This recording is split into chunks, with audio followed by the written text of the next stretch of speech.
Sí. Y hay tantas citas, ¿no?, de Isaías en el Sí, Nuevo Testamento, en los sí, Evangelios y en las demás cartas. Es increíble. Ningún otro libro del Antiguo Testamento está citado así es. tanto como el libro de Isaías. Eh, Probablemente no lleguemos a abordar todo el corpus, pero vamos a irnos con herramientas que nos valgan luego para nuestro propio análisis, que podamos investigar, que podamos buscar palabras, que podamos discernir por nuestra propia cuenta, no solo nuestro propio estudio, sino cuando escuchamos otras predicaciones, poder discriminar, diferenciar qué es bíblico, qué no es bíblico, qué está expresado con claridad y qué no. El taller nos va a dar respuestas a algunas cosas y herramientas para otras. Buenísimo, muchas gracias por explicar esto tan claramente y también la importancia de poder interpretarlo bien para nuestros tiempos. Primeramente, tenemos que interpretarlo para aquel entonces. Me encantó el ejemplo del mate, porque yo me acuerdo que yo tomaba mate cuando vivía en Londres y me acuerdo una vez estaba tomando y realmente la gente nos miraba con una cara de sospecho que estamos tomando no sé qué, imaginaba que una pipa de paz, que no tenían ni idea de lo que estábamos tomando. Entonces, como viene la mala interpretación por cuestiones culturales, y cuanto más con una cultura tan lejana como la cultura hebrea, y más todavía diría que no es simplemente quisiéramos interpretar ese mensaje para nuestros tiempos, sino también aplicar la palabra. Y si no entendemos bien, tampoco vamos a aplicar bien el mensaje. Y quisiera hablar un poco más del tema de la aplicación. Si vamos a aplicarlo bien a nuestros tiempos, es otra cosa que tenemos que meternos y estudiar. Y cuando estoy hablando con Jorge esta semana, algo quedó conmigo que dijo, los poemas del siervo se aplican a Jesús, pero también a nosotros. Entonces, Jorge, quisiera preguntarte, ¿cómo encontramos nuestra misión, la misión para la iglesia, en los poemas del siervo?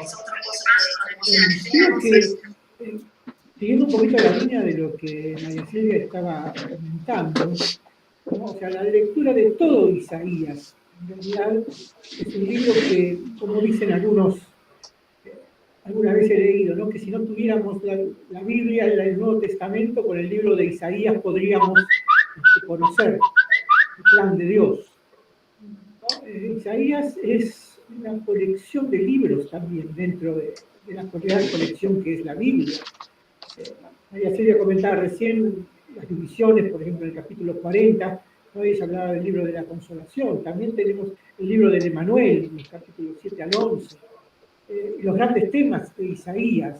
Isaías es el profeta que abre el juego, ¿no? O sea, siempre Yahvé fue el Dios de Israel, pero ahora en Isaías comienza a aparecer como no solamente el santo de Israel, sino aquel Dios que llama a todas las naciones a venir y a adorarle, ¿no? O sea, el salto de lo que sería el Dios local a un Dios universal comienza y se explaya muchísimo en Isaías. Por lo tanto, todo lo que este Dios dice tiene que hablarnos y se autorrevela, entonces comienza a ser también para todos los hombres, y evidentemente para nosotros hoy en día. Cuando uno lee estos poemas del siervo de Dios, efectivamente uno piensa primero en Jesús, ¿no? Dice, bueno, esto era para Jesús. Qué bueno, ya está. ¿No? Pero en realidad, no sé si el texto sería, si bien es de mucha utilidad, este tipo de oráculos mesiánicos, como también se los llama, este tipo de lecturas donde podemos saber acerca de una persona que vendría y que cumpliría cada uno de estos pasos, ¿no? Y leemos después en el Nuevo Testamento, cuando muchas veces aún los evangelistas escribían, y dijo esto para que se cumpliera lo dicho por el profeta. Y pareciera que todo queda ahí, pero en realidad lo que los cantos de siervos, todos estos poemas nos muestran mucho también su pensamiento, sus reacciones frente a la tarea, ¿no? Ustedes ven, por ejemplo, el primero, ¿no? Apenas comienza el capítulo 42, se dice, tú eres mi siervo, ¿no? Y eso ya nos habla de alguien que es llamado con un propósito, que tiene una tarea. Hay cosas que un siervo puede hacer y hay otras que no debe hacer. Entonces, nosotros debemos pensar en este siervo de Dios no tan solamente como en el Mesías, en Cristo. Porque si empezamos a ver, como decía también María Silvia, la lingüística, el significado de las palabras, el Mesías es alguien ungido, como lo entendemos, es alguien llamado, señalado. Pero la pregunta es, ¿no es la iglesia hoy la llamada y la señalada por Dios para cumplir la misión en el mundo? Por supuesto, ¿no? Y cada uno de nosotros, recordando las palabras del apóstol Pedro, que decía que todo lo que Jesús hizo fue para dejarnos ejemplo, para que sigamos sus pisadas. Entonces quiere decir que lo que este siervo hizo, mucho de lo que hizo, algunas cosas eran puras y específicamente, ¿no? Para él. O sea, no tenemos todos físicamente que morir en una cruz, ¿no? Ser enterrados durante 3 días y resucitar. Pero el apóstol Pablo nos habla que, por ejemplo, en la ordenanza del bautismo, con Cristo somos muertos, y salimos después a una nueva vida. Este siervo en su momento habla y dice, hablando de su carácter, ¿no? En el primer cántico dice, no va a ser alguien que va a discutir, no va a ser alguien que va a pelear, no es alguien que se aprovecha de una persona lastimada, de una caña cascada. Hay una imagen que a mí me encanta, estas dos imágenes me fascinan, ¿no? O sea, no quebrará caña cascada, y apagará el pabilo que humeará. Y claro, por ejemplo, algunos nos preguntan qué es un pabilo, ¿no? Pero la mayoría sabemos que es esa mechita de la vela. Pero díganme de ustedes, ¿quién no estuvo tentado que después de soplar una vela, por ahí mojarse los dedos y apagar el humito que salía? ¿Quién no se vio tentado a eso? Y esa es la imagen. Este siervo no va a hacer eso. Cuando vea una vida quizás que esté como ese pabilo, y quizás hubo fuego y luz, y ahora queda un pequeño humito, ¿no? Su tarea va a ser encender, no apagar.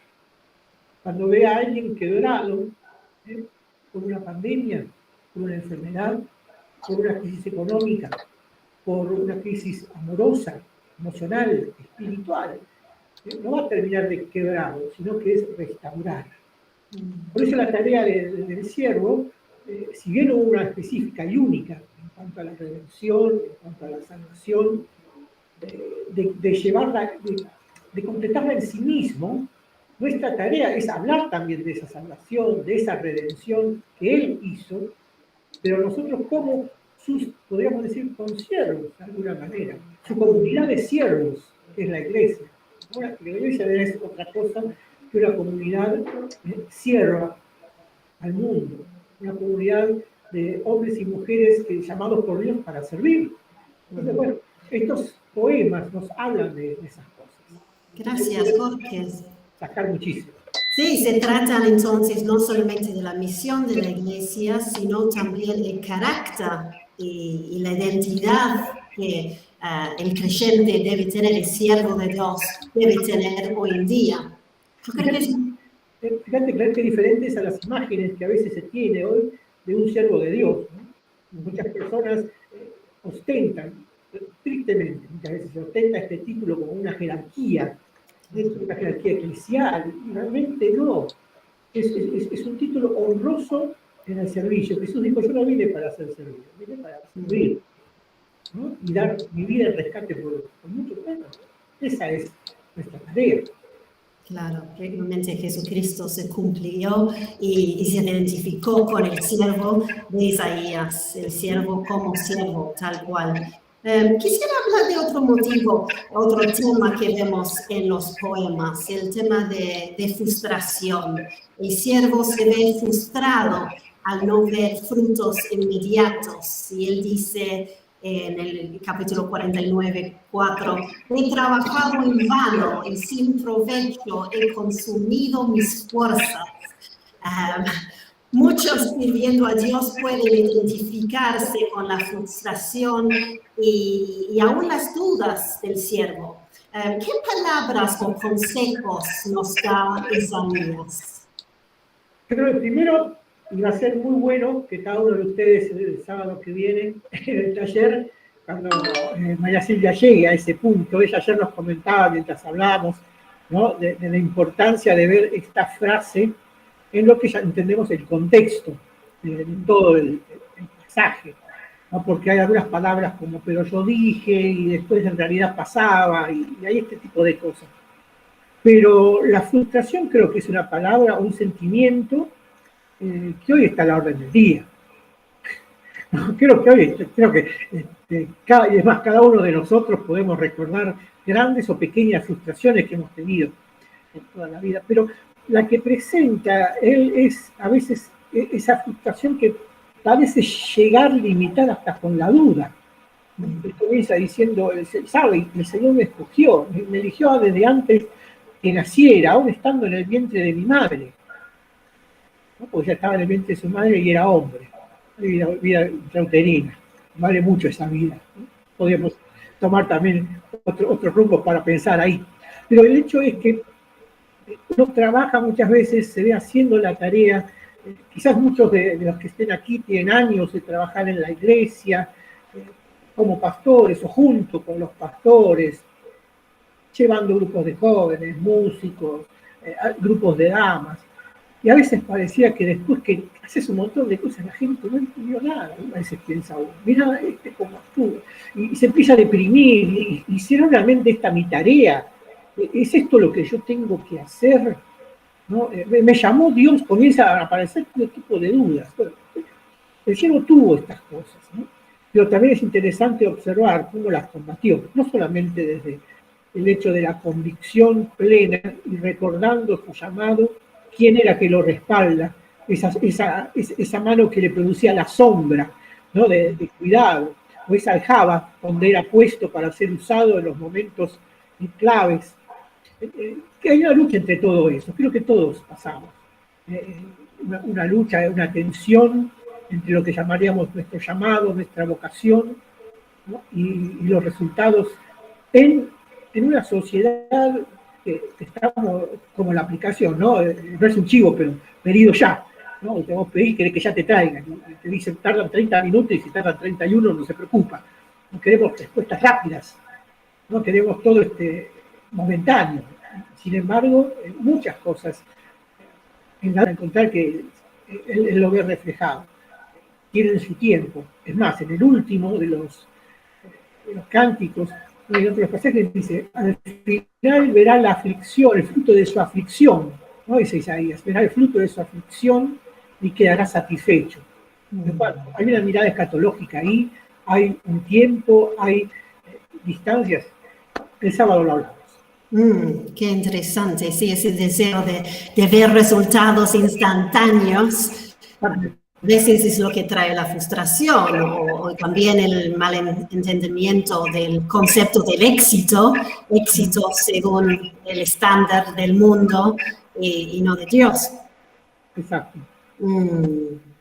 Bien, bueno, entendemos como creyentes nuestro éxito, entendemos como ser la voluntad de Dios, tal como hizo el siervo, que también a veces implica el sufrimiento, que es otro gran tema de los pasajes que vamos a estar mirando. El siervo se describe como el varón de dolores, experimentado en quebranto. ¡Wow! Y bueno, nosotros también pasamos por tiempos difíciles, inclusive momentos de maltrato, rechazo e injusticia. ¿Cómo nos puede ayudar el ejemplo del siervo o la actitud del siervo a nuestros momentos de sufrimiento? Algo interesante en ese pasaje que vos mencionaste, ¿no? Varón de dolores, experimentado en quebranto, continúa, como que escondimos de él el rostro. ¿No? O sea que frente a su dolor, frente a lo que, al momento que le estaba pasando encima a la gente, él le da vuelta a la cara. ¿No? Y cuántas veces quizás hemos experimentado el hecho de por no tener un éxito inmediato haciendo lo que se debía hacer y de la forma correcta, ¿no? Y la gente comienza a evaluar y sacar un juicio de él, dice, porque le tuvimos por azotado de Dios, y por abatido, le tuvimos porque Dios no lo bendice, Dios no lo sostiene, Dios no acompaña a eso, Dios no está con él, ¿no? Era lo que la gente decía, pero sin embargo era todo lo contrario. ¿No? Yo creo que estos poemas nos llaman, ¿no?, a la fortaleza y a la paciencia y a su vez al trabajo íntimo de la comunión y de la contemplación de nuestra vida espiritual con el Señor. Cuando conoces al Dios que te llama, que pone vida, que te sostiene, ¿no? Todas estas cosas que vienen tienen que ser leídas a la luz, ¿no?, de ese llamado, de ese propósito, de esa convicción que te cuesta en el corazón, ¿no? Difícil. Y el sufrimiento y el dolor, creo que también podríamos escuchar el momento de Eduardo escribe un libro precioso, ¿no? Hablando de Job, ¿no?, en cuanto a que pareciera que el mundo hoy no se puede parar de sufrir, ¿no? Y viene una cosa atrás de la otra. Es una característica de nuestra vida y creo que de la vida del hombre en todos los tiempos. Y este siervo no fue ajeno a eso, interesante, porque era elegido por Dios, pero tuvo que experimentar, ¿no?, situaciones de la vida humana muy, muy difíciles. Claro, claro. Sí, el camino de Dios muchas veces es diferente de lo que pensamos o imaginábamos, es cierto. Quisiera mencionar un pasaje de Isaías, de capítulo 53, 2, donde habla de la apariencia de Jesús. Lo voy a leer en el NBI. Este versículo dice: no había en él belleza ni majestad alguna, su aspecto no era atractivo y nada en su apariencia lo hacía deseable. Y después sigue: despreciado y rechazado. Jesús no tenía la apariencia ni las cualidades que uno hubiera esperado del Mesías. Sin embargo, Dios lo usó. ¿Qué nos dice para alguien que capaz se siente menos o no capacitado, poco carismático para servir al Señor? Interesante pregunta, y la vamos a responder el próximo sábado. Nos vas a hacer esperar. Pero lo que es cierto es el segundo sábado, inclusive en el segundo sábado, no en el primer sábado, sino en el segundo. Bueno, dale, el siervo de Dios es diferente de lo que imaginamos. Y seguramente los siervos de Dios hoy en día también pueden ser diferentes de lo que pensamos. Bueno, quisiera hablar de un tema más acerca del concepto de la profecía en Israel. Llegó a ser mucho más amplio que solamente predecir el futuro. ¿Cómo influye ese concepto amplio al mensaje de la iglesia hoy? Es interesante porque el profetismo fue en desarrollo, lo podemos decir, en toda la palabra de Dios, ¿no? En lo que nosotros conocemos como el Antiguo Testamento, en el Tanaj, ¿no? Que lo oímos muchas veces mencionado por Jesús como la ley, los profetas y los salmos, ¿no? O la Torá, en esos libros de instrucción de vida. Luego comienzan a aparecer algunas personas y los judíos dividían entre profetas anteriores y profetas posteriores, ¿no? O profetas de la palabra, como en el caso de Isaías, Jeremías, Ezequiel, los menores, donde hay sus oráculos, hay registros de sus oráculos. Pero hay otros profetas, como Elías, como Eliseo, como Natán, ¿no? Que de pronto tuvieron una tarea muy diferente, no era tanto dejar enseñanzas o palabras directas de parte de Dios, sino obrar milagros y trabajar de distinta manera. Natán es muy interesante, ustedes lo recordarán cuando David pecó con Betsabé, ese famoso tema que tuvieron, ¿no? Natán se presenta y le dice a David, hay un caso así, así, así, un hombre tenía unas ovejas y una otra tenía una ovejita, y plantea todo, y David dice que hay que matarlo, ¿no? Y Natán le dice, bueno, es vos. O sea, no fue una profecía predictiva, no es que se acercó a David y le dijo, dice el Señor que tu descendencia, aunque muchos le han dicho esto, ¿no?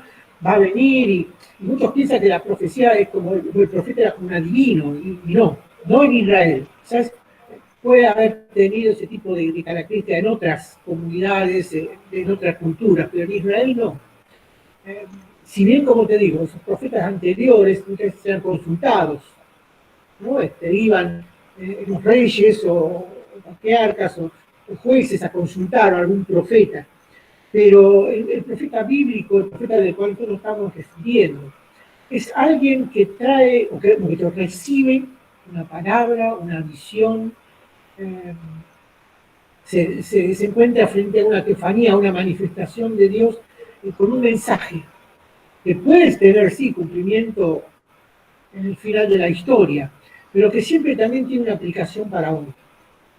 O sea, Pablo cuando habla de los profetas, dice que el profeta en la iglesia estaba para edificar, para consolar, para fortalecer a las personas, ¿no? Para redarguir. Y hasta aún lo vemos muy diferente de algunos que hoy se llaman profetas, y pareciera ser, como dije antes, una jerarquía inicial. Y cuando no, es una tarea muy delicada, una tarea muy hermosa. Un don que Dios da a algunas personas, una tarea, un ministerio, como lo llamamos nosotros, de edificación, de consolación, de ánimo, de ayuda hacia las personas. O sea, el profeta, desde la perspectiva del Nuevo Testamento, es alguien que trae fortaleza para vivir, le enseña a las personas a vivir a través de la palabra que va a recibir, ¿no? Pero también cumple un rol de denuncia frente al pecado. Los profetas como Isaías, Amós y otros más, ellos siempre había un mensaje de denuncia de un pecado, de denuncia de un juicio, una proximidad de un juicio, de un llamado al arrepentimiento y también una palabra de esperanza. Siempre el profeta trae una palabra de esperanza. Y hoy también debe ser ese. Aquel que se dice ser profeta y no trae esperanza, bueno, tendríamos que verlo a la luz de la Biblia, ¿no? Cómo se manifiesta. O sea, estos poemas, por ser proféticos, o sea, dados por un profeta, son poemas de esperanza. Eso es muy útil para Gracias. El tema de esperanza es un concepto muy grande en Isaías. Y qué hermoso entender la iglesia en ese sentido, como una iglesia profética que transmite un mensaje de esperanza. Sí. Me gusta. Bueno, un par de preguntas prácticas antes de cerrar hoy. Quisiera preguntar, ¿qué pasa, Silvia? ¿Hay un requisito para participar en el taller? No hay requisito, pero sí hay una sugerencia que hacemos con Jorge. En primer lugar, si es posible leer todo el libro de Isaías, sería muy bueno. Si no lo pueden leer, está el audiolibro. Así que los puede acompañar mientras hacen otras cosas. Sí, pero eso de verdad sería muy bueno porque, como decíamos antes, vamos a leer los poemas en el contexto, ¿no? Así que si pudieran leer o escuchar todo el libro de Isaías, estaría muy bien. Luego sí estaría mejor que se dediquen a leer una o dos veces los poemas del Siervo, que son los que mencioné. Vamos a trabajar en la medida de lo posible el 1, el 2 y el 3 el primer día y el 4 el segundo sábado porque es el más largo. Pero bueno, mínimamente poder leerlo, eso estaría muy bien. Y tener siempre a mano algo para anotar, porque lo vamos a trabajar desde el plano lexical, desde el plano poético, entonces seguramente vamos a trabajar con algunas palabras que vamos a enlazar dentro mismo del texto, entonces estaría bueno que tuvieran algo para tomar nota. Bien, y no se olviden de sus Biblias. Por favor, Estar muy a mano, estudiando. muy a mano. Bien, y los participantes del taller van a tener que presentar algún trabajo práctico después. No tenemos requisito de presentación de trabajo en absoluto. Y de todos modos sí van a tener su certificado de participación. Claro, sí, y obvio uno va a tomar un tiempo para reflexionar después, de releer sus apuntes, va a haber mucho para contemplar después. El taller tiene un costo de inversión muy mínimo de 500 pesos para los 2 sábados, y cada persona va a recibir un certificado de participación y una bibliografía digital. Contanos, María Silvia, de la bibliografía que van a recibir, que realmente es un regalo muy valioso.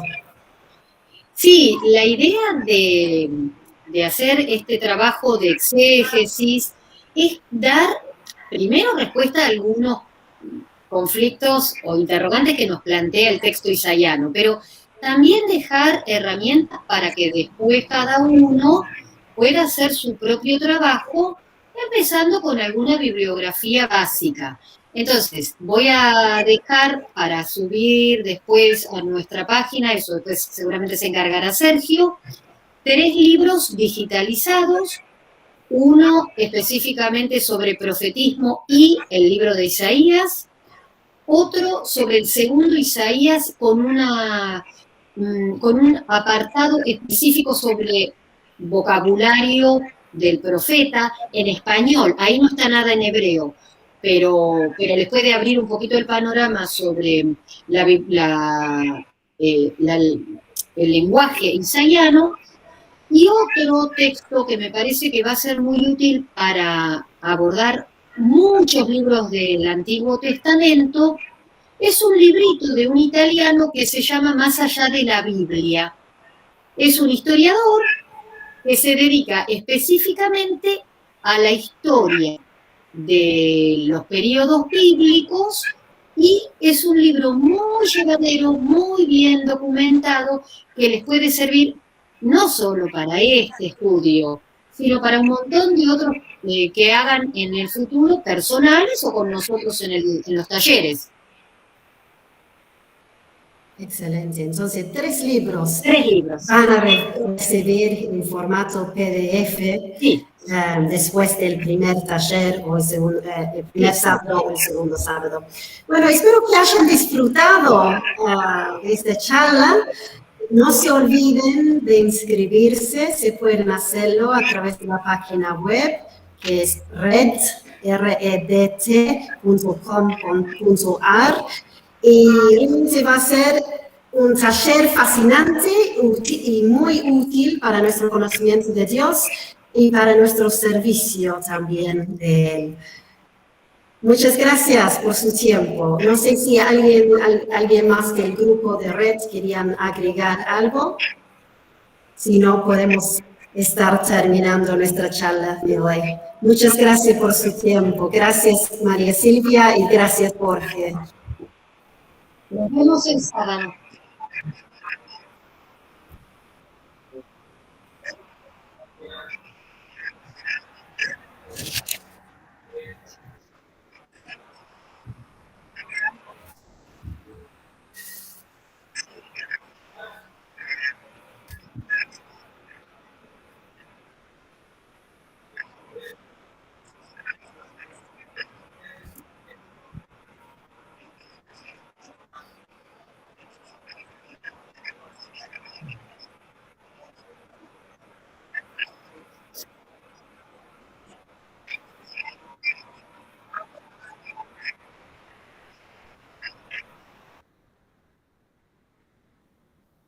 Gracias.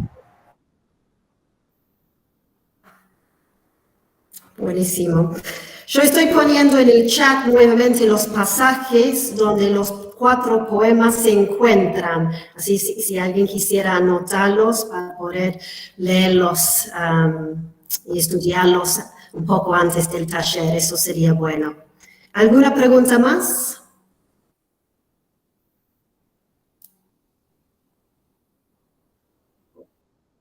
¿no? Ok, bueno, vamos a dar cierre entonces a nuestra charla de hoy. Muchas gracias y nos vemos el sábado que viene. Hasta el sábado. Hasta el sábado. Nos vemos el sábado. Hasta luego. Chao, Claire, nos vemos. Chao, hasta luego.